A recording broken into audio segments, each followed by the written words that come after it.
So we are going to listen from Henry Maina, just to give us his perspective before we bring on board the CAJ to give us their perspective as well. So Henry, karibu. Thanks so much, Henry. I was just telling my good professor that as a good student, I would say, as professor has said, and then I'll sit down. Yeah? But I think it's always extremely challenging to have a blank question for 3 presenters, because then people pick different areas or sometimes end up picking the same area. And so one of the things I had done is to try and lay out the law that informs what we are calling fair administrative justice. And therefore, I would not want to repeat what Professor Jill has ably pointed out. But I also just want to say that apart from looking at Article 47, it is important to look at Article 10 of the Constitution, because increasingly, that is the article that is either going to make a difference or not, given how our officials will behave. But also importantly is to relate it to Article 35, which is the article on access to information. So Article 10 is on values and principles, and I'll come back to it. Article 35 on access to information, and Article 232 of the Constitution. When you bring all those things together, one thing that they reiterate is openness, accountability, and inclusiveness. And fair administrative action is purely to understand that left to their whims, the dominant actors in society tend to hog everything to themselves. Left to their whims, it's only natural that they will hold everything to themselves. So, encumbered by these constitutional requirements, they begin to distribute the largesse to others. And when they fail to do that distribution, they can be sanctioned. Otherwise, there isn't a good person in public service by birth. It is for fear of sanctions that they behave well. So there would be need to think through other national legislations like the Access to Information Act, and how it stipulates that if you are requesting time from a public body, they have 21 days within which to have given you that information. And if the information is required for purposes of saving life or exercising any other right, then that time may be limited to enable you exercise that right. But I wanted to point out that Kenya is sometimes a country that is full of paradoxes, because Kenya was among the first countries in the region to sign an African Charter on values and principles of public service and administration. So it is a pioneer on the continent, and you will remember us saying we won a UN award on public service. You know, so a very great country, futuristic in its thinking. But at that time, I want to bring you back that after our act had passed, the Public Service Values and Principles Act in 2015, I don't know how many of us remember the case of Alex Magada. Does that name ring a bell to anyone? If you remember, a young man who had an accident around Kijabe and was brought to Kenyatta National Hospital, waited for 18 hours and died, awaiting to get ICU services. And that is what is typically Kenyan. To know that he has had an accident, to know that he will wait for 18 hours, and that he will eventually die. That is common in Kenya. It is normal.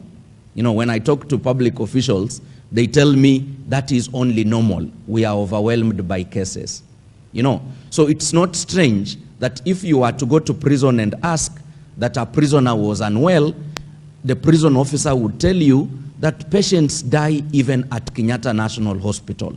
So if they die at committee, isn't that just expected? This is a prison. I want you to connect those two things, that this is the same country. The same country that is getting awards on Huduma, excellence of service, and the same country where a senior public servant indicates that dying is normal. You know, and dying at the hospital, not in your house. So as we try to reconcile those, then the question is, how do we begin to hold these people accountable? I was trying to go through the papers, and there was this young lady who gave birth to 5 children in Homa Bay. Again, I'm using health as an example to tell you what is wrong.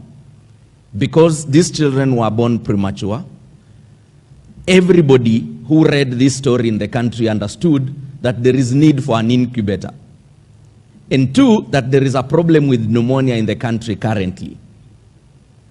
But those children still had to die. How do you explain to this young lady that there is a country called Kenya and that it has invested in equipment at 3 billion shillings that we will all be paying, and we were told that all hospitals at the county level have these machines? How do you explain this? So I don't want to get too much legalistic, but I just wanted to be able to paint that picture that this is the challenge Kenya goes through. That when the big Ephraim speaks with the president and other people, they say how they've devolved services and everything is there. But the typical Kenyan goes through these things we are now calling normal. You know, being on a queue for 18 hours and then dying is normal. Is that? Being on a queue for 3 days in Kenyatta and then being told, come back tomorrow for us to see if you can get a bed, is normal. So all that these laws are supposed to help us is to turn this thing we are calling normal into an abnormality and have people sanctioned for making it seem normal. Because that is purely a human creation. It is not for lack of capacity. It's that if Homa Bay didn't have an incubator, how far is Kisii or Migori that had an incubator? And why were those children not taken where there was an incubator? So anybody who thinks about this, one begins to understand that for this young lady in Homa Bay to begin to seek action, she needs information. One, why did her children die? 2, what was done to stop her children dying? 3, who was responsible for ensuring that her children do not die? And what did they do or not do? If those questions are asked again and again, you will notice that in the long run we will find that a public servant or public servants slept on their job, and all of us, because of condoning that sleep, we will pay her damages. You begin to see where the challenge is. That all of us, through our taxes, will pay her damages because we condoned the public officers sleeping on the job. So that's why we have a duty to wake them up in good time.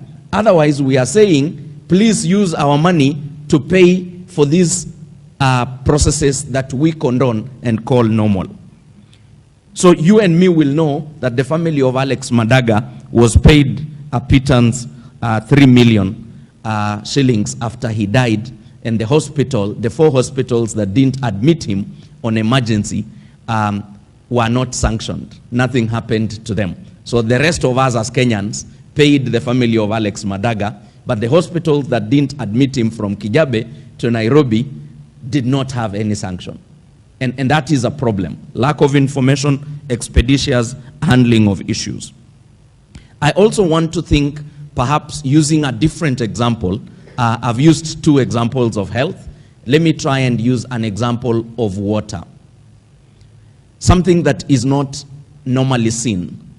Every year, our security agencies recruit people from the counties. If you come from Nakuru County or Laikipia County and now largely from Machakos County, and you are likely to have been under 10, you grew up in those counties, there is a high likelihood that you are going to have colored teeth. How many of us have seen that? There is a high likelihood that you are going to have colored teeth. And that colored teeth has nothing to do with your genetics. It is purely a function of water in those counties. And therefore, at the time of recruitment to KDF or to Kenya National Police Service, even if you got an A, you have the right height and you can close one eye and shoot and do anything, they will say you are not fit to join the services because you have rotten teeth, as they call them in Kenya. And you leave that queue dejected because for some, that is their only hope to livelihood.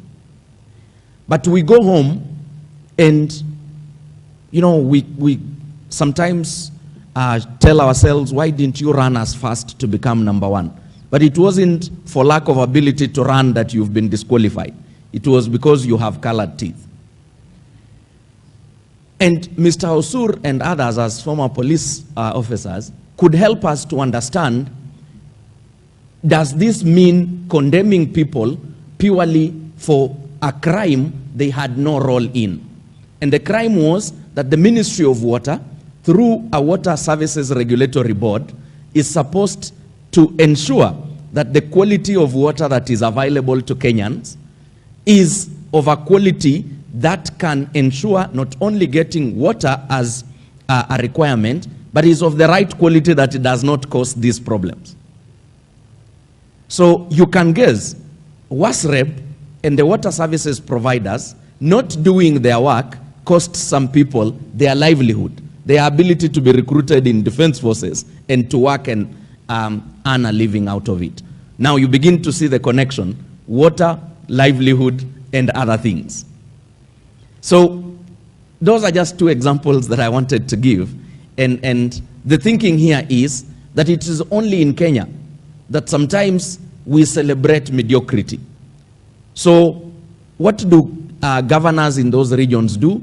When there is a bit of drought, they buy tankers, water boozers, and they bring us water, which is equally contaminated with those chemicals, but we say they are serious service providers. We would like more like them. So what are they doing to our children? They are ensuring that that child, that son, that daughter, who is 6 years old, by the time they are 18, they would equally not join the defense forces. But you vote for them happily because they belong to your ethnic group. You vote for them happily because there is a water tanker that has been written on county government of Nakuru. And when people raise those concerns, you say they've been paid by opponents to undermine good leaders. So those of us who at the time of voting do not reflect on this, it comes to haunt you when your son or daughter can't join the defense forces. These are the years of paying back. For those who are religious, you believe that the payback time will come later on. For those who think like me, payback comes when you are still alive. When you die, everything would have been done. Thank you very much. Thank you very much, Henry. I think I liked the practical examples that bring the whole thing home, brings the reality, because now we are able to make the connection about what we go through that we think are normal and what actually should be the case. Now you can see the connection between Professor Gill's presentation, which was giving us the legal aspect of it, and now the practical aspect that has been brought out by Henry.